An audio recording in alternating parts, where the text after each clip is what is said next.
For this episode of Voices of Fostering, I'm absolutely delighted to be joined by Paralympian Ellie Simmonds. Hello, Ellie. Oh, hello, Helen. Thank you ever so much for having me on. Really, really looking forward to chatting. Oh, thank you so much for coming on. We really appreciate it. So, we'll talk about your documentary that you did a couple of years ago. People might have seen that, but people might not be aware that prior to being adopted, you were in foster care yourself, weren't you? So can you tell us a little bit about that, Ellie, and about your family? Yeah. So I've gone through that journey. Birth parents, and then my birth mother put me up for adoption. But before that, I was in a foster family, which was such a wonderful family and so welcoming. It gave me so much love.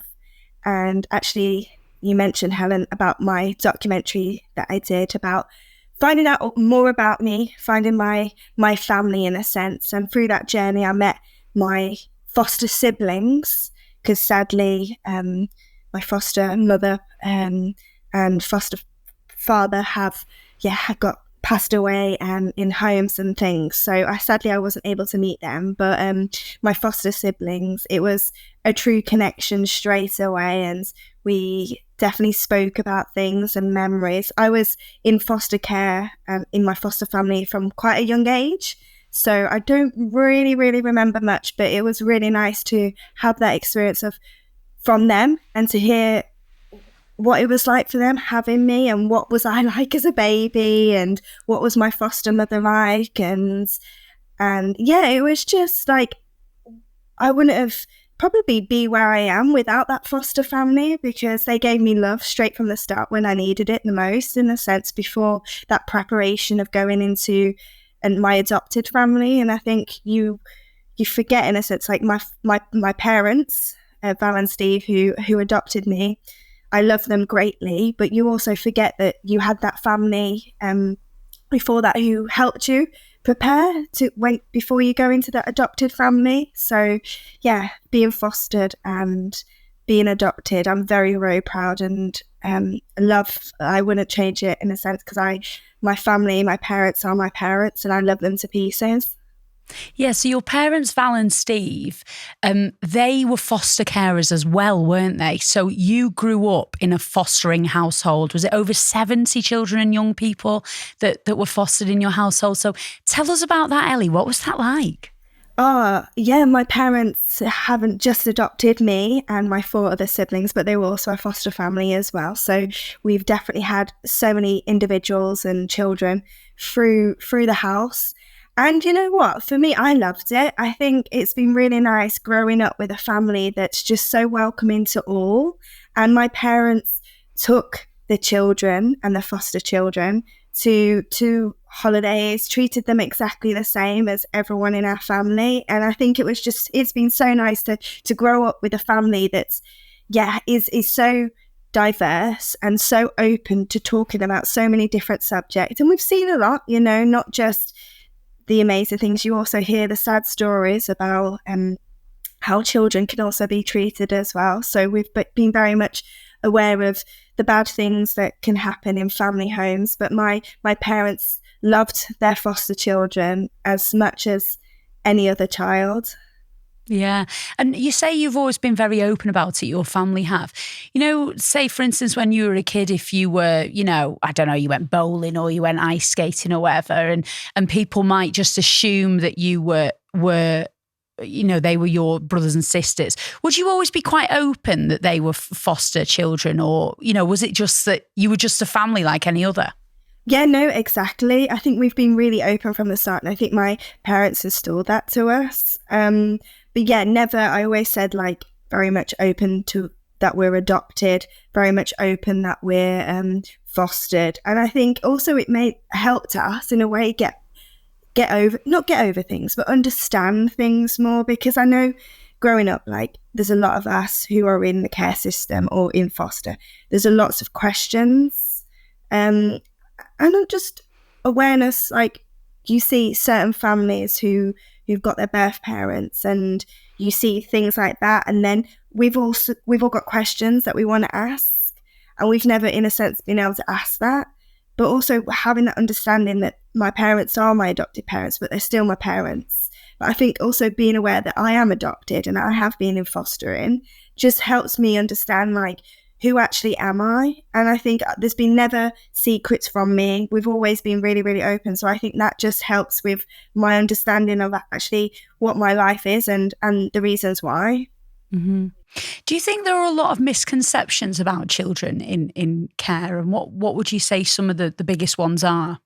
Yeah, I think there is misconceptions. I think, I think sometimes it's like, oh, the children are always naughty, but that's not the case, and sometimes the children, like we go through a lot, we're away from our birth parents, some others, some through choice, some through situations that they can't help with. It's for the safety of the child, and I think it's just like, yeah, I think again there's that uneducation about it, isn't there? There needs to be more education on the whole fostering and adopting, because I think again it's still a subject that is quite quiet and it's not really spoken about. But if we can talk about it more and more, then people are aware of it more and more. And I think still there's so many children that need those loving homes and a family that loves them no matter what. There's a lot of children out there that still need that love.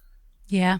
Yeah. And that's obviously what we try to do, here, we try to talk about things really openly and talk about the things that people might assume. Like, for instance, people can sometimes think, well, if I've got my own children, maybe it's not right for me to foster and bring other children in. How will that make my own children feel?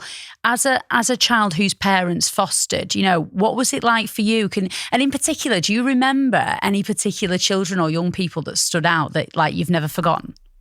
Do you know what? I don't remember much, just because I was quite young when they started to stop. But do you know what? I've loved it that we've had so many people through our doors, and it's like, I think in the future when I eventually have children, I love a big family, because I've seen like we've always had different people around the dinner table, and we've all had like comings and goings, and it's just been a house full of like love and play and fun and opportunity. There's always someone to play with when I was younger, and I love that. I love that there was just so many different people coming through the door, and sometimes you didn't know who it was, but and I love that. And again, my parents, and if there's any families out there thinking about who have already got birth children, fostering, you love a child no matter what. And my parents have loved all of us, not just the ones, me and my other siblings that are adopted, but the foster families as well. Like, I know my mum recently bumped into a girl that they used to foster, and like it's still having that connection still, even years on. You'll never forget those children that you fostered. Yeah, we talked on a previous episode actually about how it's like your family network becomes really big, and it's also almost like a tree with lots of branches. And, for years and years, you're still connected to those people. And those children and young people will never forget you. Like you said, the family that fostered you when you were first born, they're part of your life, and you're never, ever going to forget them, are you? No, never not. And I've still got photos of them in my memory book. And actually, when I spoke to them last year, we all got emotional about it, and about the journey, and the me being part of their family, and the fact that my foster mother sadly wasn't able to meet me because of her passing, and she always wanted to meet me because she followed my journey and saw me on the TV swimming. So I had definitely, even though I spent such a small time with her, and she still loved me, and she still followed me and supported my journey, even though we weren't in touch. So yeah, it's that you definitely have that connection, and it never goes. Yeah, so let's talk then about your incredible career then, and how that began really. So obviously your mum and dad, Val and Steve, how did they get you into swimming, or did you get yourself into it? What happened? So I'm from a big family. I think mentioning it, we've had lots of people in our family, and I always saw my siblings and individuals learning to swim, because my parents are very much aware that swimming is a life skill. It's so important that we can all be safe around the water in any situation. Again, we live on the island, United Kingdom, we're by the sea, rivers, lakes, all that type of stuff. So my family are very much aware of, being safe around the water. So seeing my other siblings swim in and family members swim in, it was just my turn next to swim at the age of 5 and learn to swim and go through that whole stage of, getting those 10-meter badge, the 20-meter badge, the 50-meter badge, all those badges. Again, with my competitiveness as well, which I've had installed in me from very, very young, and even now in retirement, 3 years into a retirement, I'm still competitive. It's never going to go away. I've always wanted to get those badges and just get better and better and compete against myself and others. And being when I was younger as well, I couldn't just sit around on the sofa. I had to be doing something all the time.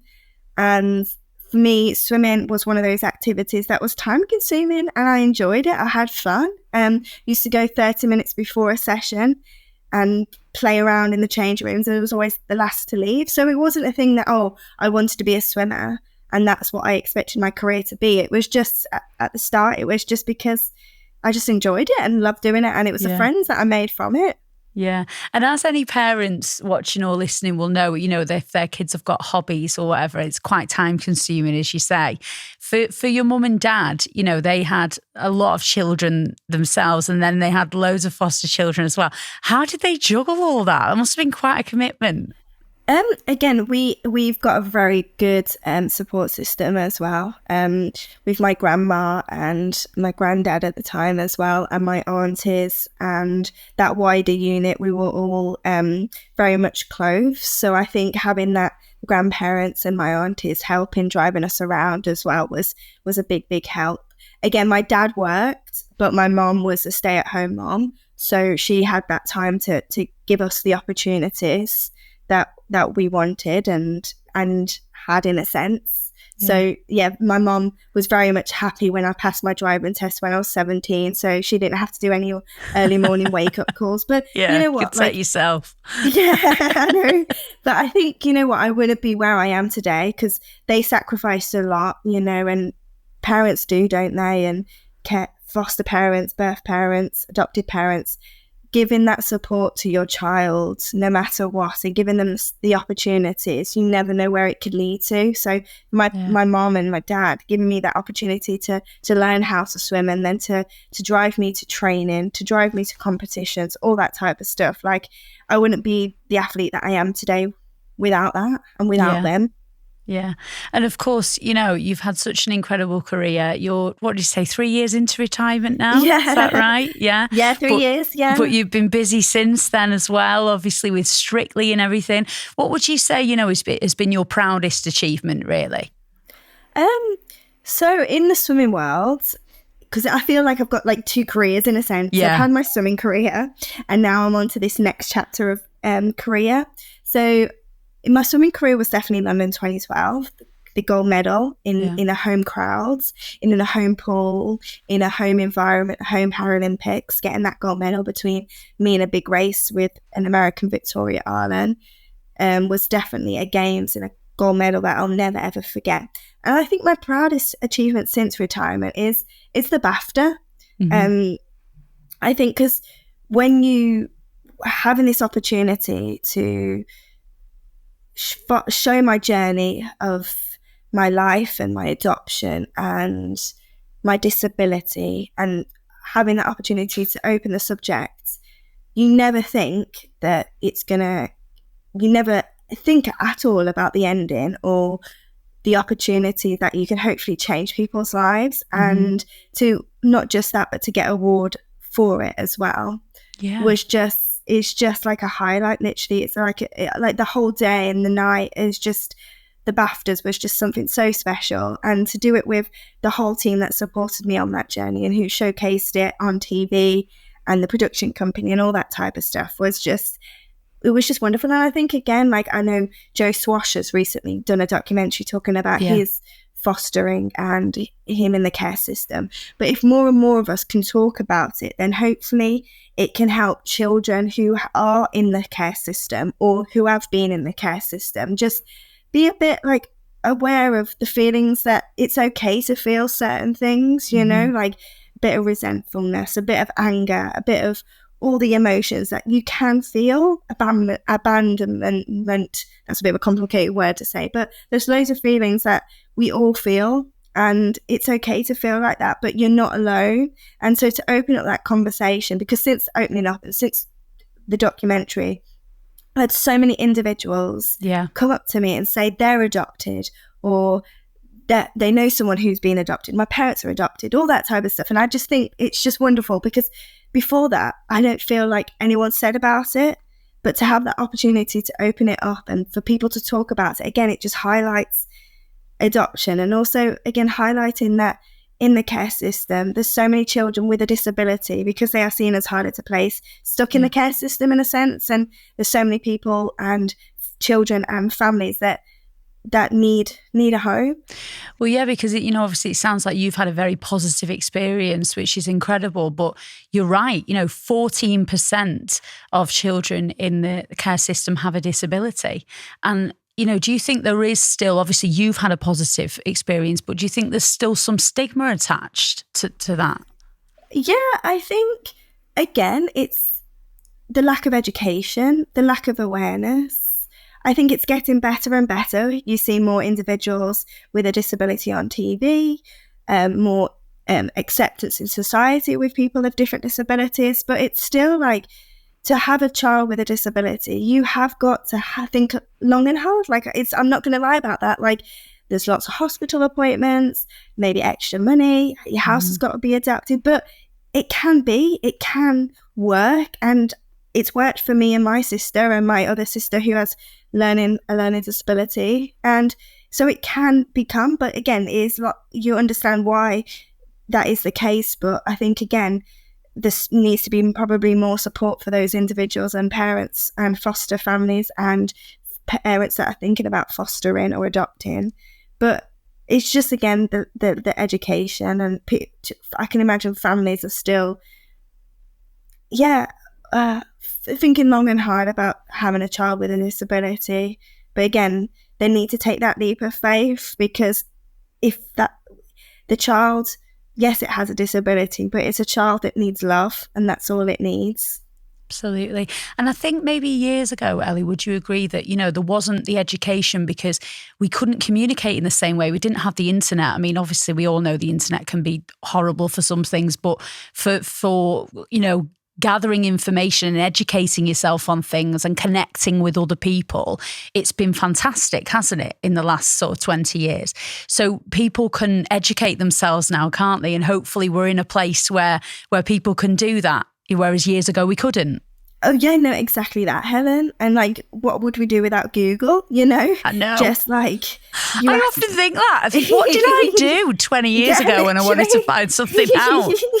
Yeah, like, what would we do? And I think, like you mentioned, like, having the phone, having social media, all that type of stuff is helping educate us naturally, and seeing people not just in the streets, but online, openly talking about having a disability and different disabilities. But also, if we've got questions that we want to ask, we can easily just type it into our phone and stuff like that. So I think, again, that education is growing because of the phone and social media. But also, I think the more we're getting more accepting of talking about it on TV. And again, that's such a powerful platform.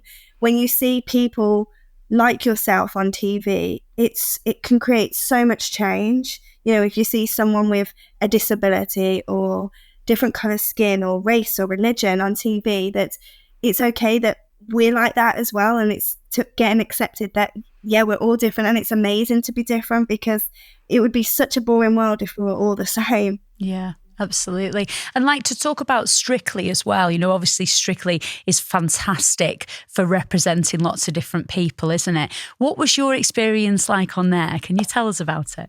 Yeah, it was incredible. Again, it's one of those shows that I've always wanted to do, like that and the Great British Bake Off, both ticked off now.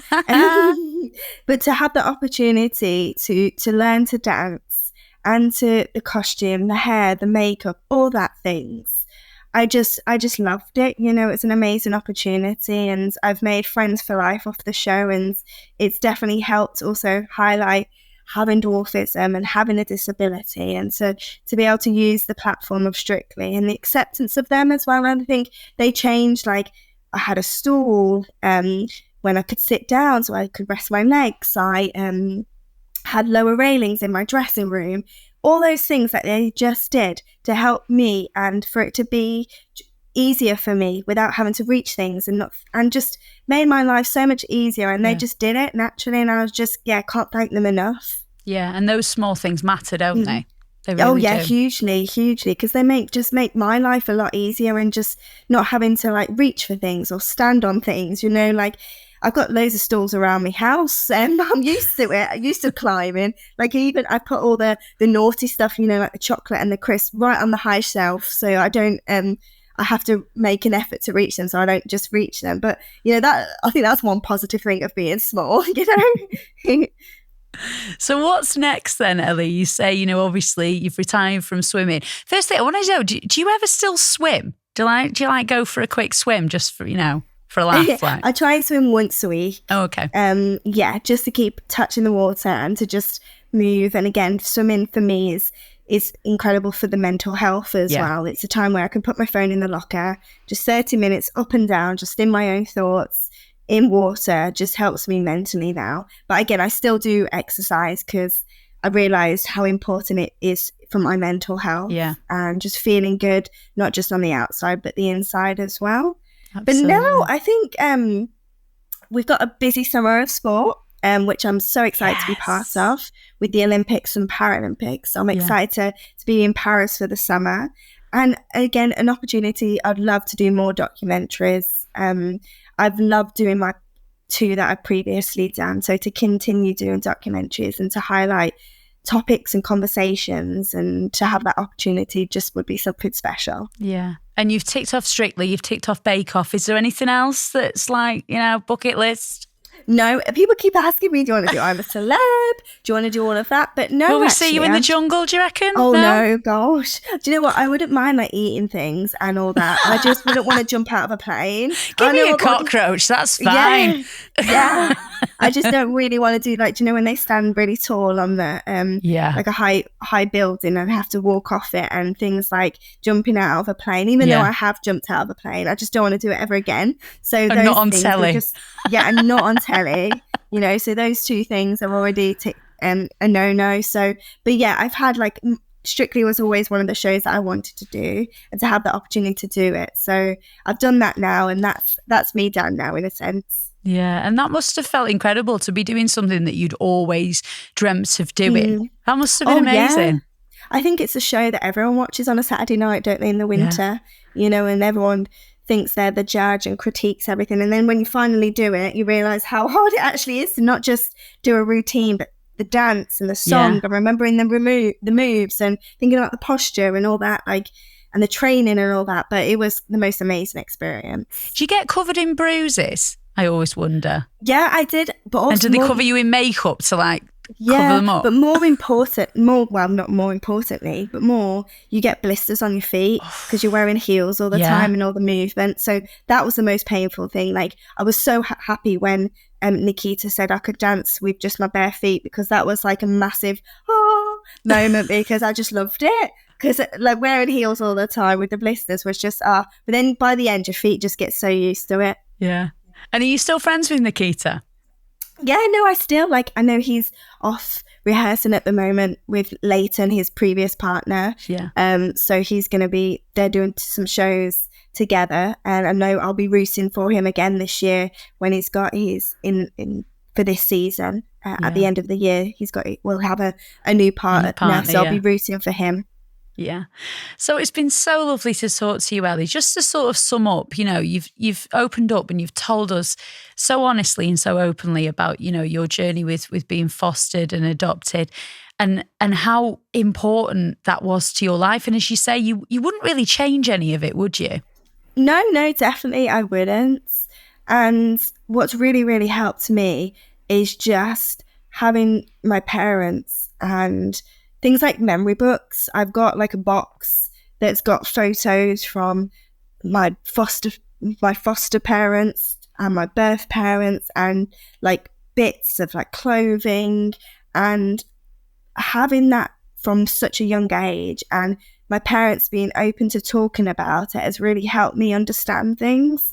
So what I would just say to people who are fostered and or adopted or thinking about it is just be open to having those conversations, for it not to be a secret. And like, because we have got so many questions that we want to know, like why and how and what and all those. So for me, it's just being open to having that conversation and have an opportunity here on this now, chatting away to you, Helen. It's just, again, opening up that conversation, that there's so many people out there that are fostered, are adopted, and let's celebrate that as well. Yeah. And if there were people watching or listening who, you know, were maybe on the cusp of applying to be a foster carer, or they weren't sure, or even thinking about adopting, you know, what would you say to them? I'll do it. You know, I think that's one of the main things. I'll say do it. And again, just make sure that you have that support system around you, because it's really important that you've got that support system, so that when you adopt or foster the child, that they're supported as well. But there's some incredible charities out there, foster charities and adopted charities that support parents, foster families, siblings, all that type of stuff. So just use them as well. And we just can't underestimate, can we, like the impact that fostering has on people, like, because you are a perfect example of this. Yeah, it makes a difference to so many people's lives. And like you said, Helen, we can't thank them enough, and how much of an impact it creates and helps people and children. Thank you so much. I think we'll leave it there. Thank you so much, Ellie. Oh no, thank you, Helen. Thank you so much for joining us for another episode of Voices of Fostering. If you'd like to get involved in the conversation, we would love to hear your questions. Maybe there's something you'd really like to ask about fostering. Get in touch. You can email us on podcast@nfa.co.uk.